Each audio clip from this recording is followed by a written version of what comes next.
trouble. Good evening, and thank you for tuning in to CAN TV on Channel 21. This is a live call-in show, so you can call the number at the bottom of your screen. It's 312-738-1060. I'm Alice Merrifield, Chief Clinical Operations Officer for Beacon Therapeutic, and tonight I have with me Susan Reyna Guerrero, who's our CEO. Well, thanks, Alice, for having me on. Thank you for coming. First of all, I would really like to say that we had a very successful fundraiser last Friday night, and we really want to give a thank you to everybody who came out and who supported us at the fundraiser. I hope everybody had a wonderful time. Yeah, and I think I think it can't be understated, the tremendous amount of support we got from the community. It's been our most successful event ever. We raised $30,000 more than last year. Wow. We broke the $115,000 mark, which is incredible. We had a mission moment, which is the first time we've ever done something like that, and people just gave willingly, and not in return of an auction item or anything else, literally just to help our mission. So we're very grateful, and hopefully over the next couple of weeks you'll be hearing more information about that, and then of course next year's event. And I was really pleased with how the mission moment went. It was really nicely done. I felt like people really enjoyed it, and people really gave. Yeah, they did. Over $10,000 was raised on that alone, which is great. So, great. Well, tonight we are just going to talk about our programs and sort of go a little bit more into depth about the different groups of programs. Beacon has 3 different groups of programs, and I think we'll start with the day schools, which is how Beacon originally started. So can you tell us something about our elementary school and our high school? Sure. Well, and maybe just to put it in the context of how we started the school program in 1968, and it was parents trying to find a better educational system for their children. And so fast forward to where we are today, we have our 2 school programs. We have our elementary site located in Longwood and our high school site located in Calumet Park. And clearly we're targeting children who have whose academic needs can't be met within the traditional school system, so they tuition them out and they are sending them to us. And so the majority of our children do come from Chicago Public Schools. A number of them also come from suburban districts because we are we're located so far south. So we work with children age 3 through 21 who have specific learning disabilities, social, emotional, behavior disorders, other health impaired, and we're providing an academic program that really meets their individualized academic needs, as well as providing the other supportive services they need really to excel. So the classroom sizes are small. We have certified special ed teachers, along with certified social workers, and all the additional supports that they need in order to be successful. And the goal is really to get them into getting back to their regular school system or something less restrictive. And when the children do go back, we're very thoughtful in making sure that it's done in a very slow and thoughtful process, and it's done with the support of the school district, along with the parents, and clearly the children. And what we found actually is that some of the kids, stay a couple of years, or for some of them, it may take more than a couple of years, but clearly the goal is to get them on the right track so that they can succeed within their home school. Aside from small class sizes and a smaller environment overall, what are some of the other things that make the Beacon schools different from like a regular school setting? I think a lot of times people don't understand what a therapeutic school really does or how it's different. Well, and I think, it's helpful to really understand the differentiation. And, in some ways it's similar because, we're Illinois State Board of Ed approved, we're North Central Association accredited, but we really do look at each child individually and develop their academic programming based on what they need. But we do have some of the other supports that children would need. So we have learning disability specialists, occupational therapists, we have a nurse, we have 2 psychiatrists. I mentioned the social workers that we have. We have a psychologist, a speech and language pathologist, and the children receive those services either directly, individually, one-on-one, or in small groups. And it is a year-round program. The children really have no vacation that is longer than 2 weeks, and it is a full-day program. So the school bus picks them up in the morning, drops them off at the end of the day. And, each of the children also have their individual therapists that they will meet with on a regular basis. So we're not, again, just looking at their academics, where they get the traditional math, reading, science, history, gym, art, all the traditional academic programming, but they're also getting the other supports that they need really to, develop the better coping skills, As well, we have crisis interventionists that respond to the children where they're in crisis. So as such, all of the staff are trained in Handle with Care, which is an evidence-based approach in responding to children when they're experiencing acute crisis. And it's both a combination of verbal de-escalation as well as physical containment. So we do have some calming rooms where, our children can become very escalated physically, some of them. And, we really try to provide a safe environment and give them the skills that they need so that they can find better ways of adapting and responding to when they have these emotional upsets. And as an example, the typical school social worker might have a caseload of 300-400 students, and Beacon social worker has a caseload of about 20 students, and so is able to see them every week and really provide more in-depth services. Yeah, and I think it's not just services to the children, but also to their families. So there's regular communication at home, finding out what's going on. Also, really, there's an attempt, we can't work with the kids in isolation. So as such, we're working with the children, but also with the families to make sure that whatever we're doing in the school that's successful is going on at home, and vice versa. Understanding from the parents' perspective what's going on at home and how we can address that within the school. So yes, clearly a smaller caseload really makes a tremendous difference if the children are able to see their therapist on a regular basis, at least once a week, perhaps 45 minutes or an hour or 2 half-hour sessions, and then in addition to that, any other group therapies that they may need. Thank you. And can you maybe explain a little bit about what the differences or what some different services are that there are at the high school as opposed to at the elementary school? When we get to the high school, we're really looking at readying those youth for high school, traditional high school or college or post-college experience. So at the high school level, we focus a great deal on transitional programming as well as vocational programming. Right. And of course, they're getting more intensive type of work associated with computer science and some of the other skills that they need to really develop. So we do have an elaborate vocational program that's a series of steps ranging from, vocational work experiences on site, whether it's maintenance or office work or food service, and then they can transition depending on where they're at academically, where they're at in their functioning, to things off site. So we have a very good rapport with the rec center where some of our kids go there, and they help implement some of the programming. We also do things at the senior center where they're working with the seniors. We have some relationships with some local restaurants and some hotels where our kids are able to go. They're able to learn their customer service skills, learn how to do things, and more in the real world. And it's a combination of we're paying them out of Beacon's budget, or we get some funding through the Department of Rehab Services. So there's a heavy emphasis with our adolescents really to help them develop the skills, both soft skills and hard skills, to be able to function independently. And of course, we're trying to get them ready for college. For some of our kids, that's something that they're aspiring to, and they can really excel at it. So it's helping them through that whole ACT process and, college applications. And we have, take sometimes some of the kids, on college visits so that they can understand that. They do go to prom, which is a great experience for them. Important part of, growing up is being able to do those things. And so it's really trying to replicate a traditional high school experience, but again, within this very nurturant, very supportive setting where there is a small class size, similar, there's no more than 10 kids, there's at least 2 staff, one of them being a certified teacher, along with all the other supports that the children need that I mentioned earlier, speech, language, OT, nursing, psychiatry, and so on. Okay, thank you. And now maybe we can talk a little bit about our outpatient services.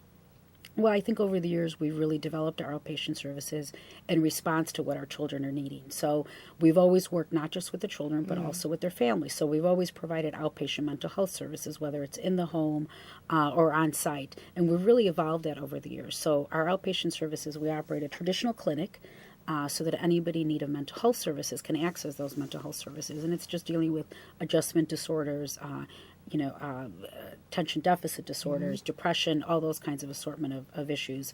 And these are for folks within the community that need that kind of service. As well, we've developed a series of intensive outpatient programs, and they operate from as young as age 5 all the way to 18. And they're really divided into 2 components. We have our Little Intensive Outpatient Program, which I'm going to put a picture up of now. Yeah, just because the kids are darling. Actually, the Little IOP program goes from ages 3 to 5. And it really began as a program that's really targeting homeless young children that back in the 90s, we really noticed that they were essentially languishing in homeless shelters. And because of the way the system was set up, there really was nothing designed to meet the needs of homeless 3 to 5-year-olds. Head Start wasn't really identifying that population, nor were our daycare programs. So Beacon was able to develop an intensive outpatient program specifically targeting 3 to 5-year-olds, where we pick them up every morning, take them back at the end of the day, and we're delivering just a myriad of developmentally appropriate resources for the 3 to 5-year-olds that are really addressing their traumas of being homeless, the various developmental delays that they may experience, as well as their social and academic challenges that they face. And the goal is to be able to stabilize them and get them into more traditional or mainstream preschool programs that are 3 to 5-year-old, whether they be kindergarten or daycare or Head Start. And then our big IOP program works with children ages 5 through 18, and it's kind of seen as a variation of a partial hospital program, or for those children or youth who need additional support beyond their regular school day. So they're able to access the program from 1, I think, till 3:30, where we're really looking at, again, within a group format, just delivering appropriate services, socialization, supervision. But it's clearly, it's not an after-school program. It is, both programs are manned by psychologists or MA-level social workers that are really able to respond to the kids' emotional and behavioral needs. And this is something that's funded both by Medicaid or privately funded, if that's available as well. Okay, thanks. And then we recently got a new grant for our outpatient program. That's right. From the Department of Family Support Services that's going to allow us to implement some more groups and maybe open some of those groups to community children as well. And I think what's great about that program is that we'll be able to, you won't necessarily need to have a diagnosis. Currently, all of our children within our outpatient program do have an identified psychiatric disorder or a diagnosis. This new program that we got through the Department of Family Support Services really will allow anybody to access counseling and support services, not necessarily intensive psychotherapy or psychiatric services, but really just an array of support services that can really be beneficial to some of our youth who are going through a minor crisis. Things such as anger management or other type of coping skills. The other outpatient program that I mentioned is our DCFS program. This will now be, I believe, the second year where we were sought out by DCFS to deliver a psychiatric and mental health services to their DCFS wards. And unfortunately, it was a result of other programs closing that we were able to do this, because Beacon, we can proudly boast that we at least have 2 psychiatrists, which is kind of hard to come by, and one of them actually still does home visits through the shelters, which is pretty significant. So this DCFS clinic allows us to provide psychiatric services to DCFS wards as well as ongoing support, and that's something that we've really found there's an intense need for it, but it's also very challenging work. So this is our second year of doing that. Thank you. Now maybe we can move on to our homeless services. I'm going to put up a overhead that shows some of the different programs we have in our homeless services. Yeah, we've really developed our homeless services, again, back in 91, which coincides with the emergence of family homelessness, but really in response to the needs of homeless families and particularly homeless children. So we do have a broad array of homeless services. Starting, our initial program was our Shelter Outreach Services program, where we remain the largest provider of mobile mental health services throughout the city of Chicago. And our team of professionals enter into the homeless shelters and really get a sense of what the needs are of the particular families, develop a treatment plan, and provide those services. And we don't operate housing, but clearly the goal of our work with the families is to stabilize the family, provide the support and the resources the family needs, and that will help them get housing. So we work in tandem with housing providers, and then once they are housed, then the goal is to continue to support the foundation that we've helped build, and then get them housed. And then from our SOS program, we've evolved some other programs, particularly a PATH program, where we're working with heads of households who have a severe mental illness. And as such, they really need more specialized and more intensive work. And these are all families, so we're supporting the head of household who has the severe psychiatric illness, but then supporting the family and really providing the ongoing support and resources and psychiatric services that the family needs to remain stable, and again, to move them towards stability and towards housing. The other program that we have is our CHIPPER program that started probably about 4 years now, where we were one of the first programs that were specifically awarded funding through the Federal Department of Human Services in order to help enroll homeless families and homeless children, particularly into Illinois' All Kids program. So it's health insurance, essentially.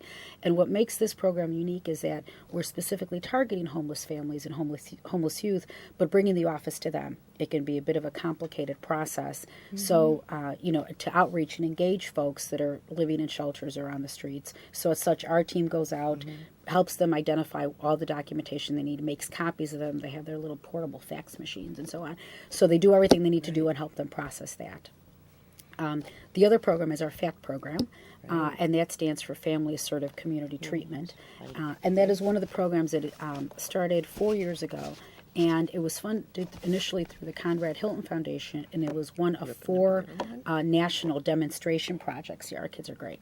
One of 4 national demonstration projects that were funded by the Hilton Foundation.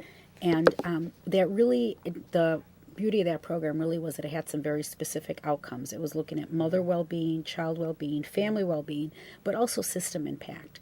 And fortunately, 5 years or so later, we're one of the only programs that still remains in operation, even though the Hilton Foundation funding terminated 2 years ago. And through a combination of private foundation funding, Medicaid, and then up until now, city funding, we've been able to continue with the program. And it really provides intensive wraparound services to highly vulnerable families, and particularly mothers who are under the age of 25. They have to have one child under the age of 5, and the child and or the mother need to have a psychiatric disorder. And it's a combination of these services to the family, but again, also to the impact on the system. And the program calls for a systems integration manager, which really is looking at how can the system better support these young families.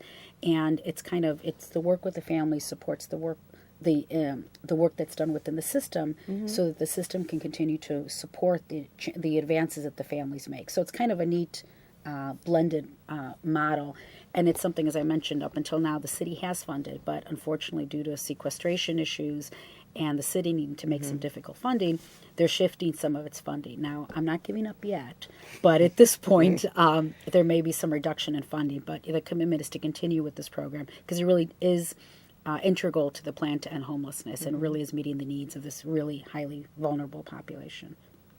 Okay. And Beacon is known in the homeless service community and continuum as supportive service only agency. Can you explain a little bit about what the difference between a supportive service program is versus some of the other programs that are in the homeless continuum and how we fit in? Sure. No, that's I'm going to go on a rant at this point. But no, actually, a lot of the names that we use really come from HUD. And HUD is the one, Housing Urban Development. They're the ones that really they're the big funder for our homeless services here in Chicago and actually throughout the country. And so HUD has defined a number of programs that they fund. Supportive Housing Program is the overall name where we get our funding. And so within the Supportive Housing Program, you have permanent supportive housing, and these are types of housing where individuals and families who live there really need ongoing permanent support. Then you have permanent housing with short-term support. So folks just need short-term support and then they can live on their own. And of course, then there's just permanent housing. That, these individuals just need permanent housing. They don't need additional support. The last category, and there may be a few more others in between, the last category is supportive services only.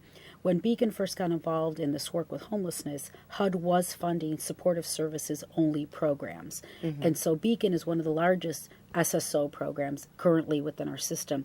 As of right now, there's about 20 SSOs that are funded by HUD within our Chicago continuum. Right now, HUD is really looking to get away from funding supportive services only. They really want to fund bricks and mortars. They want to fund the permanent housing or the permanent housing with short-term supports or the permanent supportive housing, but they no longer want to fund supportive services only. So these 20 programs that are left that are SSOs, they're really challenged to continue to obtain the funding that they need to continue.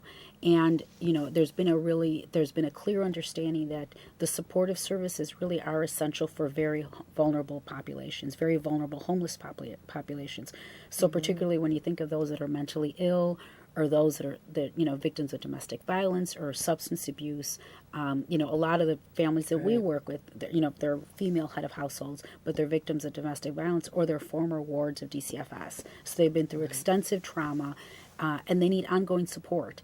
And so, by removing supportive services only funding, it's really going to make an impact on the long-term stability of these households and these families. So right now, currently, there's some big decisions being made that could potentially defund a number of SSOs, Beacon possibly being one of them. And what we're looking at is how do we understand the impact and how else will these families get the supports they need. On an annual basis, we work with over 500 families. We work with about 1,300 children. And our goal with the children in particular really is to help change their trajectory. What we find is that a lot of the moms that we work with, they were homeless themselves when they were younger. So our goal is if you can impact early enough, get the children in the proper academic program, get them in the proper therapies that respond to their issues of trauma, diagnose them appropriately, respond to their needs, you can really prevent the recidivism of homelessness and really help them get on a better track, which is part of what Beacon says, that we're changing, creating new endings from disadvantaged beginnings. And our goal with our services is to support the families, provide the supports that the moms need to continue to be the best moms they can be. And we've seen that. Our moms are amazingly committed to their kids. They just need the support to do that. And some of them sometimes need to be shown themselves because they really didn't receive it themselves. Right. So in terms of SSOs, that's how we fit into this continuum. But it really really does become kind of a safety net that everybody needs to be working together. And it's a combination of federal funding, city funding, private foundation funding, and support, community fundraising, like we talked in the beginning about the event. All that money that's raised goes specifically to help our homeless programs. And so it's essential that, that we keep on thinking of these things when we're looking at funding opportunities and how everybody needs to be working together for that. So that went on for a long time. No, but that's fine.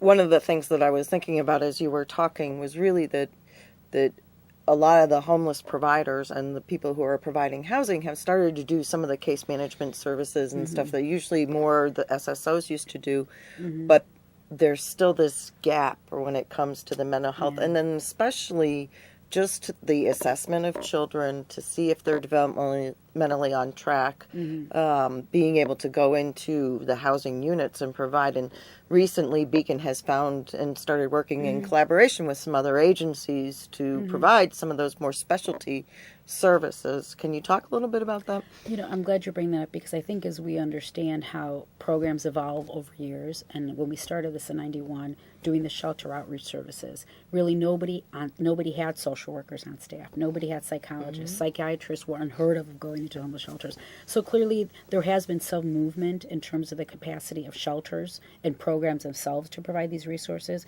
However, what continues to be a significant gap, is that they don't have the availability of psychiatrists. They don't have the child developmental specialists that Beacon has. They don't have licensed clinicians that can go in and provide thorough and thoughtful evaluations. And most of them don't have the expertise to continue to provide the ongoing therapy. And whether it's expertise or whether it's funding, clearly if programs had more funding, they could provide these services. But also, one of the things that Beacon has really always been committed to is providing the best trained and the highest credentialed professional staff available to participants who normally wouldn't be getting this. So majority of our staff are licensed clinical social workers or licensed clinical professional counselors, as well as all the staff receive ongoing supervision and support. So they can also be helped to provide the best services. We have a psychiatrist, we have a licensed psychologist. So these are the other developmentally appropriate resources that our services bring to the shelters. And though more and more shelters are having better resources in terms of the level of support that they need, that is something that Beacon has been bringing to the table since 91. Additionally, because we've been working with child welfare issues for so long, we have a very good rapport with DCFS. We also have excellent collaborative relationships with Chicago Public Schools. So we're very knowledgeable about those systems, and many times those resources can be leveraged to support our families quite well, which is really important. Okay. And then connected with our homeless services is Early Head Start that you mentioned earlier. Can you talk to us a little bit about what Early Head Start and what makes Beacon's Early Head Start program, and we're getting a little short on time, but what makes Beacon's Early Head Start program different from many of the other Head Start programs across the city? Sure. This again emanated from our FACT program, where this coalition building really led to the further identification that, Early Head Start is supposed to target the most vulnerable population, but what we found is that they really weren't targeting homeless because they're really hard to find, they're hard to engage, you really need flexible services. So as such, we were awarded an Early Head Start contract 2 years ago or 3 years ago, where essentially early Head Start means that we're working with children ages from birth to 3, as well as some pregnant and parenting moms. And we are specifically targeting homeless families, which is very different because normally Head Start is center-based, so people come to them, or the home-based early Head Start, you're going to your house. Well, our Head Start visitors are actually going into shelters or going into the homes, or if they're doubled up, they're going there. And it is based on the traditional Head Start model where they're dealing with, the full range, and they're highly regulated areas that the Head Start workers must address in terms of development, nutrition, education. I don't know all of them, but there's a whole series of them where they're really looking at, developing the best outcomes for these babies. And so we have 30 slots. And again, we're fortunate because Beacon is one of the only ones that specifically is targeting homeless 0 to 3 population, which is great. And the city is always asking us to take on more. Unfortunately, there is a match requirement that makes it very difficult. Okay. So I think we're running out of time. I think we are running out of time. So thank you so much for joining me tonight, Susan. And thank you, everybody, for joining us. And we hope you all have a great evening. Thank you. Thank you.